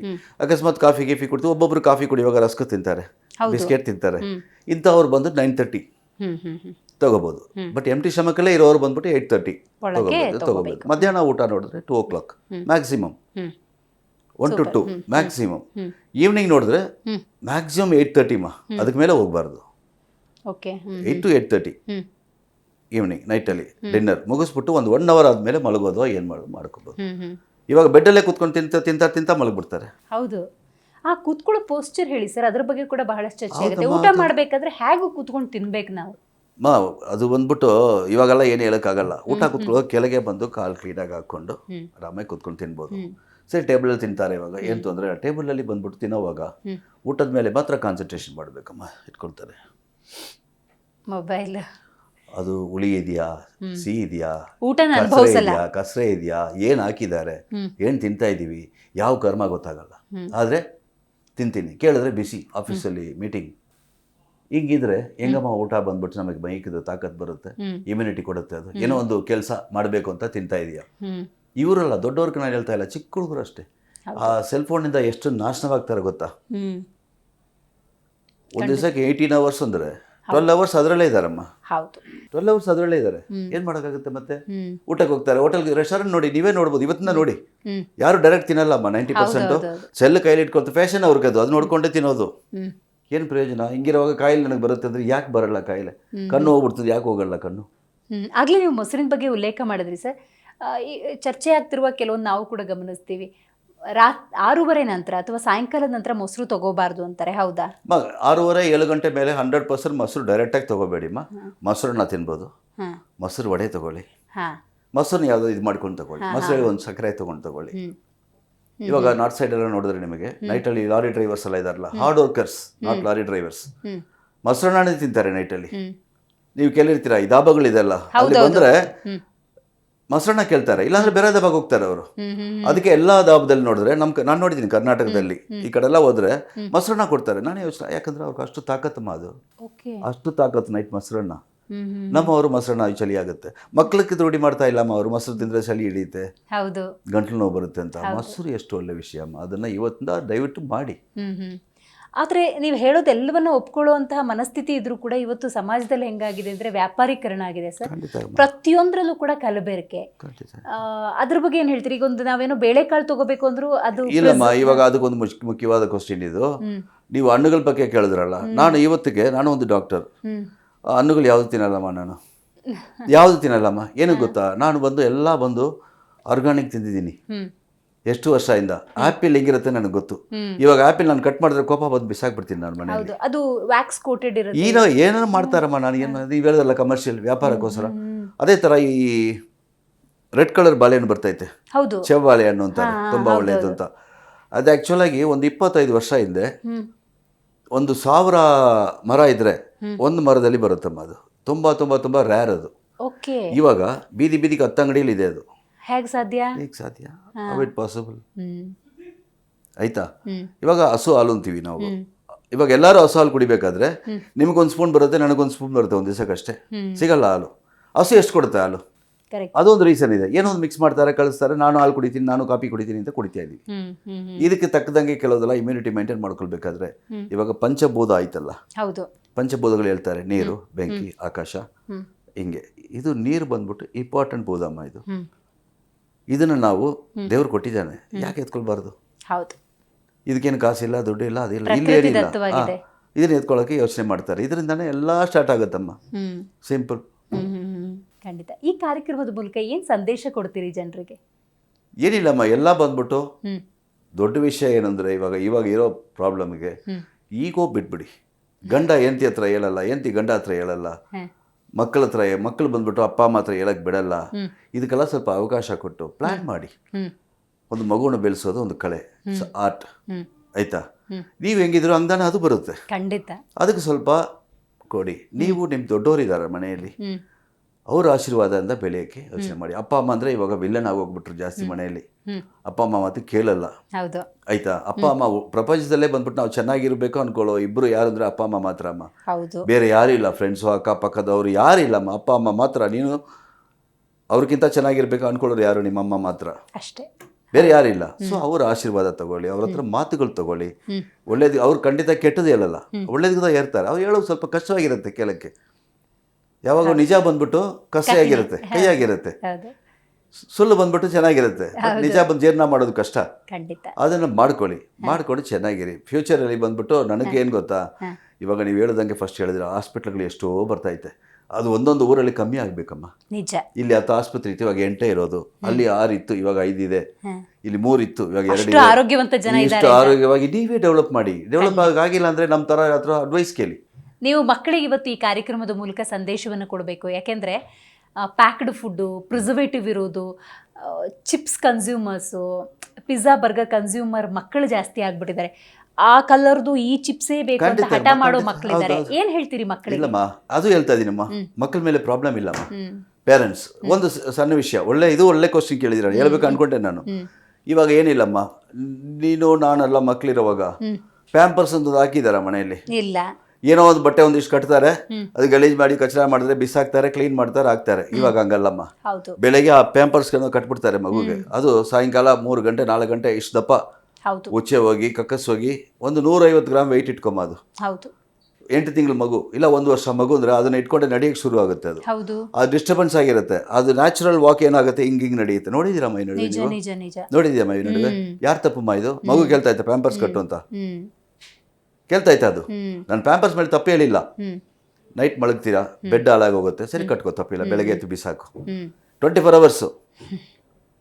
ಅದು ಏನಾಗುತ್ತೆ, ಭಾರ ಆಗುತ್ತಲ್ಲ ಉಚ್ಚೆ ಹೋದ್ರೆ ಏನಾಗುತ್ತೆ, ಭಾರ ಆಗ್ಬಿಟ್ರೆ ಅದಕ್ಕೆ ಡಿಸ್ಟರ್ಬೆನ್ಸ್ ಆಗಿ ಹೇಳಕ್ಕಾಗ ಗೊತ್ತಾಗಲ್ಲ. ಅದಕ್ಕೆ ನನಗೆ ಭಾರ ಇದೆ ಬಿಚ್ಚಾಕು ಅಂತ. ಅದೇನಾಗುತ್ತೆ, ಕಾಲ್ನ ಅಗಲ ಮಾಡ್ಕೊಳ್ಳುತ್ತೆ, ಡಿಸ್ಟರ್ಬೆನ್ಸ್ ಆಗುತ್ತೆ, ಹಿಂಗೆ ನಡೆಯುತ್ತೆ. ಇವಾಗ ಅಬ್ಸರ್ವ್ ಮಾಡಿ, 3 years ಮಕ್ಕಳಲ್ಲ ಇವಾಗ ವಾಕ್ ತರ ಇಲ್ಲ. ಗಂಡಸು ಹೆಂಗಿರ್ಬೇಕು ಅದು ಇಲ್ಲ. ಚಿಕ್ಕ ವಯಸ್ಸಲ್ಲೇ ಹಾಳು ಮಾಡ್ತಾರೆ. ಯಾರು ಮಾಡೋದು? ಕಾರಣ ಯಾರದು? ಪೋಷಕರು. ಒಂದು 2 ವರ್ಷ ಆಯ್ತು, ಹಳ್ಳುಗಳೆಲ್ಲ ಬರ್ತಾ ಐತೆ ಮಗುಗೆ ಅಂದಮೇಲೆ ಅದಕ್ಕೆ ಒಂದು ಬಟ್ಲಲ್ಲಿ ಡ್ರೈ ಗ್ರೇಪ್ಸ್ ಹಾಕು, ಒಂದು ಬಟ್ಲಲ್ಲಿ ಡೇಟ್ಸ್, ಒಂದು ಗ್ರೇಪಲ್ಲಿ, ಒಂದು ಇದರಲ್ಲಿ ಅಂಜೀರ್ ಅದೇ ಹತ್ತಿ ಹಣ್ಣು ಅದಕ್ಕೂ, ಇನ್ನೊಂದರಲ್ಲಿ ಚಿಕ್ಕ ಚಿಕ್ಕದಾಗಿ ಆಪಲ್ ಕಟ್ ಮಾಡಿಕ್ಕು. ಮಕ್ಕಳಿಗೆ ಯಾವ್ದು ಹಿಡಿಸ್ತೋ ಅದು ತಿನ್ನುತ್ತೆ, ಅದನ್ನ ರೂಢಿ ಮಾಡು. ಚಿಪ್ಸ್ ಹಾಕಬೇಕು. ನೀನು ಬಂದ್ಬಿಟ್ಟು ಏನು ಮಾಡ್ತೀಯ, ಹಠ ಮಾಡ್ತಾ ಇತ್ತು ಒಂದು ಪ್ಯಾಕೆಟ್ ಕೊಡ್ತೀಯ, ಆ ರುಚಿ ನೋಡ್ಬಿಡ್ತಾ ಇತ್ತು ಅದು. ಇದು ತಪ್ಪು ಯಾರ್ದು? ಮಕ್ಕಳೇ ಕೇಳಲ್ಲಮ್ಮ ನನಗೆ ಅದು ಬೇಕು ಇದು ಬೇಕು, ಇವ್ರದಾನೆ ರೂಢಿ ಮಾಡೋದು ಅದನ್ನ. ಅವರು ಕಿರ್ಚಬಾರ್ದು, ಮನೇಲಿ ಗಲಾಟೆ ಮಾಡಬಾರ್ದು, ಒಂದು ಲೇಸ್ ಪ್ಯಾಕೆಟ್ ಕೊಟ್ಬಿಡ್ತಾರೆ, ಟಿವಿನ ಹಾಕ್ಬಿಡ್ತಾರೆ, ಮುಗೀತು ಕತೆ. ಹಾಳು ಮಾಡೋದು ಯಾರು? ಪೇರೆಂಟ್ಸ್ ತಾನೆ. ಮಕ್ಳು ಏನು ಮಾಡ್ತಾರೆ? ಮಕ್ಳು ಏನಿಲ್ಲಮ್ಮ, ಮಕ್ಕಳು ತಪ್ಪು. ಇದನ್ನ ಹಂಗೆ ಬೆಳೀತಾ ಬೆಳೀತಾ ಬೆಳೀತಾ 10 ವರ್ಷಕ್ಕೆಲ್ಲ ಅಮ್ಮನ ಮರ್ಯಾದೆ ಕೊಡಲ್ಲ, ಅಪ್ಪನ ಮರ್ಯಾದೆ ಕೊಡಲ್ಲ. ನೀನು ಯೋಗ್ಯತೆ ನನಗೆ ಗೊತ್ತಿಲ್ವಾ ಅಂತಾನೆ ಒಂದು ಮಗ ಅಮ್ಮನ್ನ. ಹಂಗಾದ್ರೆ ಏನರ್ಥ? ಎಷ್ಟು ಚೆನ್ನಾಗಿ ಬೆಳೆಸಿದೀಯಾ? ಇದು ಕಾರಣ ಯಾರು? ಮಕ್ಕಳನ್ನ ತಪ್ಪೇ ಇಲ್ಲಮ್ಮ. ಮಕ್ಕಳು ಬಂದು ನಾನು ತಪ್ಪೇ ಹೇಳಲ್ಲಮ್ಮ, ಪ್ಯಾರೆಂಟ್ಸೇ. ಇದನ್ನು ಬಂದು ಎಲ್ಲ ಪ್ಯಾರೆಂಟ್ಸ್ ಸ್ವಲ್ಪ ನೋಡಿ, ಇದೊಂದು ದೊಡ್ಡ ಅವೇರ್ನೆಸ್ ನಾನು ಕೊಟ್ಟಿದ್ದೀನಿ. ಯಾಕಂದರೆ ಫ್ಯೂಚರ್ ಬಂದ್ಬಿಟ್ಟು ಎಲ್ಲ ಕಂಟ್ರಿಯಲ್ಲಿ ಬ್ಯಾನ್ ಮಾಡಿದ್ದಾರಮ್ಮ ಪ್ಯಾಂಪರ್ಸ್. ಗೊತ್ತಾ ನನಗೆ? ಪ್ಯಾಂಪರ್ಸ್ ಬಂದು only for hospital use, only for hospital use. ಅದು ನೀವು ಇಸ್ಕೊಂಬಂದು, ಇವಾಗ ದೊಡ್ಡವರು ಇದ್ದಾರೆ, ಉಚ್ಚೆ ಜಾಸ್ತಿ ಬರುತ್ತೆ ಅವ್ರಿಗೆ ಅಂದರೆ ಬಸ್ಸಲ್ಲಿ ಕಟ್ಕೊಂಡು ಹೋಗ್ಬೋದು, ತಪ್ಪಿಲ್ಲ. ಚಿಕ್ಕ ಚಿಕ್ಕ ಮಕ್ಕಳಿಗೆಲ್ಲ ಅಡ್ವೈಸಬಲ್ ಇಲ್ಲಮ್ಮ. ನಮ್ಮ ಕಂಟ್ರಿಯಲ್ಲಿ ಮಾತ್ರ ಅಷ್ಟು ಹಾಳಾಗಿದೆ ಅದು. ಅದನ್ನು ದಯವಿಟ್ಟು ಸ್ವಲ್ಪ ಎಲ್ಲ ನೋಡಿ ಮಾಡ್ಕೊಳ್ಳಿ. ಖಂಡಿತ ಸರ್. ಇವತ್ತಿನ ಕಾರ್ಯಕ್ರಮದಲ್ಲಿ ಭಾಗಿಯಾಗಿ ಜನರಿಗೆ ಒಂದು ಜಾಗೃತಿ ಮೂಡಿಸುವ ಅತ್ಯುತ್ತಮ ವಿಚಾರಗಳನ್ನು ತಿಳಿಸ್ಕೊಟ್ರಿ. Thank you so much. Thanks. ನೋಡಿದ್ರಲ್ಲ ವೀಕ್ಷಕರೇ, ಇವತ್ತಿನ ಈ ವಿಶೇಷ ಕಾರ್ಯಕ್ರಮದಲ್ಲಿ ಡಾಕ್ಟರ್ ಸೆಂಥಿಲ್ ಕುಮಾರ್ ಅವರು ಭಾಗಿಯಾಗಿದ್ದರು. ಬಹಳ ಮುಖ್ಯವಾಗಿ ನಿಮ್ಮ ಆರೋಗ್ಯದ ಕಾಳಜಿಯಿಂದ ಹಲವಾರು ವಿಚಾರಗಳನ್ನು ತಿಳಿಸ್ಕೊಟ್ಟಿದ್ದಾರೆ. ಜೀವನ ಶೈಲಿ ಉತ್ತಮವಾಗಿತ್ತು ಅನ್ನೋದಾದರೆ ಆರೋಗ್ಯ ಖಂಡಿತವಾಗ್ಲೂ ಒಳ್ಳೆ ರೀತಿಯಲ್ಲಿ ಇರುತ್ತೆ. ಆ ನಿಟ್ಟಿನಲ್ಲಿ ನೀವು ಎಲ್ಲರೂ ಕೂಡ ಯೋಚನೆ ಮಾಡೋಣ, ಹಾಗೆ ನಡ್ಕೊಳ್ಳೋಣ ಅಂತ ಹೇಳ್ತಾ ಇವತ್ತಿನ ಕಾರ್ಯಕ್ರಮ ಮುಗಿಸೋಣ. ನೋಡ್ತಾ ಇರಿ ಜೀ ಕನ್ನಡ ನ್ಯೂಸ್, ಸತ್ಯವೇ ಸುದ್ದಿಯ ಜೀವಾಳ.